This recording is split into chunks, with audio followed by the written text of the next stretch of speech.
Good afternoon. 13 News at 4 o'clock begins with breaking news. Police are at the scene of a crash on the near north side of Indy. Rich Nye just got there moments ago. Rich, where exactly are you on the north side and what can you tell us? So we're at 30th and Fall Creek, and right behind me you can still see the crash behind me where two vehicles came together. We believe this was the end of a police chase this afternoon, and this crash happened about 3 o'clock. You can see there's a car that backed into a pole and has significant rear end damage. There's also significant front end damage you can't see from this angle, and then this SUV on its side. Now, we believe this to be a police vehicle. And why I say that is, take a look at the front end of that SUV. You see what is called a grappler device on the front end of that SUV, and that is a device that is used to actually lasso, if you will, cars in pursuit. So we don't know if that device was planned to be used or was tried to be used in this incident, but that leads us to believe that this is a police, perhaps undercover vehicle that was involved in this crash this afternoon. And we're told that this started, as we can show some video to you that was taken earlier this afternoon when I first arrived at 3:30, that this actually started about 2:45 this afternoon, about 3 miles west of here at 29th and Riverside, where there was a report of shots fired. And police responded to that, and that apparently led to a chase that lasted about 10 minutes before it ended here at 30th and Fall Creek. When I arrived, I saw what appeared to be two teens, a young man and a young lady who were handcuffed on the ground.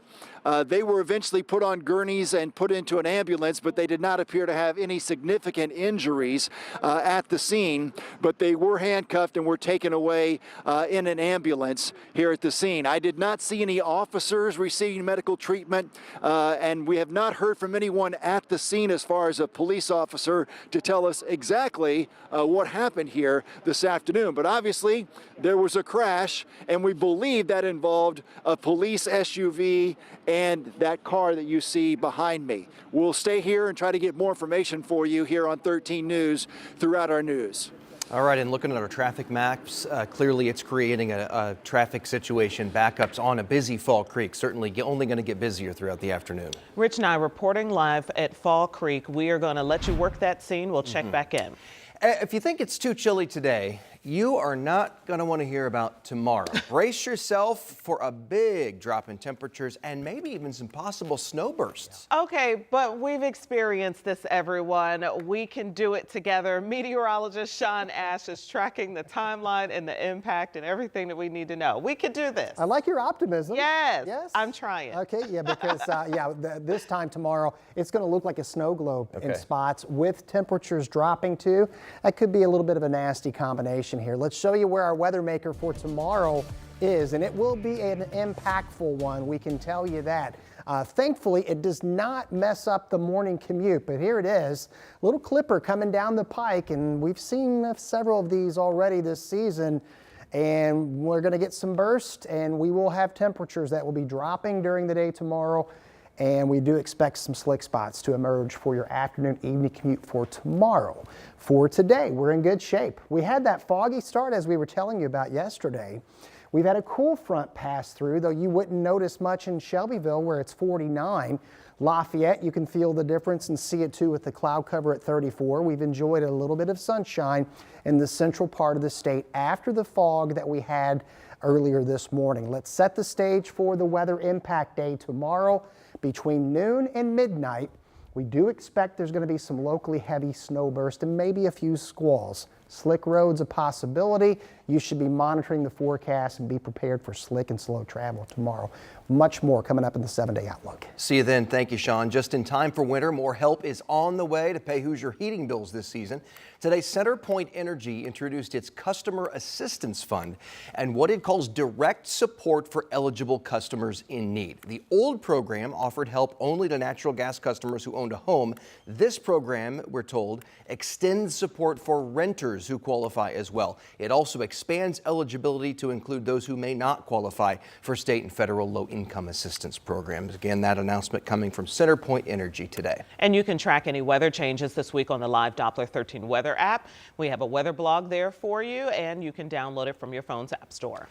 To New York now, where prosecutors have officially charged shooting suspect Luigi Mangione with the murder of United Healthcare CEO Brian Thompson. The 26-year-old suspect was arrested at a McDonald's in Pennsylvania, where an employee recognized him and then tipped off police. NBC's Dan Shinneman has the very latest. As it's completely out of touch. Luigi Mangione denied bail by a Pennsylvania judge and fighting extradition. Charged in New York with murder in connection with last week's shooting death of United Healthcare CEO Brian Thompson in Manhattan. After a wide-ranging manhunt, he was spotted Monday morning at a McDonald's in Altoona, Pennsylvania. A worker noticed he was wearing a mask, thought he looked suspicious, and called police. Officers asked him to pull down the mask. Me and my partner and I recognized him immediately. Police say he presented a fake ID. When asked if he had been to New York recently, police say he started to shake. Taken into custody without incident, initially arrested on a forgery charge, police then searched a backpack. A firearm was located and a suppressor was also located. There were also other items of evidentiary value that were located that would assist in this investigation. That included a handwritten note. Law enforcement sources confirmed to NBC it said in part, these parasites had it coming. You see anti-corporatist sentiment, a lot of issues with the healthcare industry. Mangione was born and raised in Maryland. This is one of the last people you'd think would do something like this. He graduated from Penn with a master's degree. His last known address, Hawaii. Oh my God, that's my neighbor. So I just asked him where he's been, and for 6 months he was on the mainland, he just said medical stuff. Police, however, have not mentioned a specific motive. I think the whole thing is an absolute tragedy. You have a father, a friend, a family man who was killed. Brian Thompson was remembered and mourned Monday near his home in Minnesota. Dan Shinneman, NBC News. And then just hours ago, the Indiana State Teachers Association laid out what they want lawmakers to focus on in the new year. The union says a strong public school system requires quality education, and that starts with well-funded schools. Take a listen here. Our first priority is equitable funding for Indiana's public schools. Families know that early childhood education is essential for their children's future. So we're calling on lawmakers to expand pre-K funding and lower the compulsory attendance age for kindergarten to 6. Other goals include helping students and teachers battling inflation and the rising cost of supplies, along with making pay competitive to attract and retain experienced teachers. We know pay has been going up the last couple of years. The union's still pushing for more there. Yeah. And in the 2024 State of the University address, IU President Pamela Whitten highlighted significant growth in student success, transformative research, and IU's impact on the state.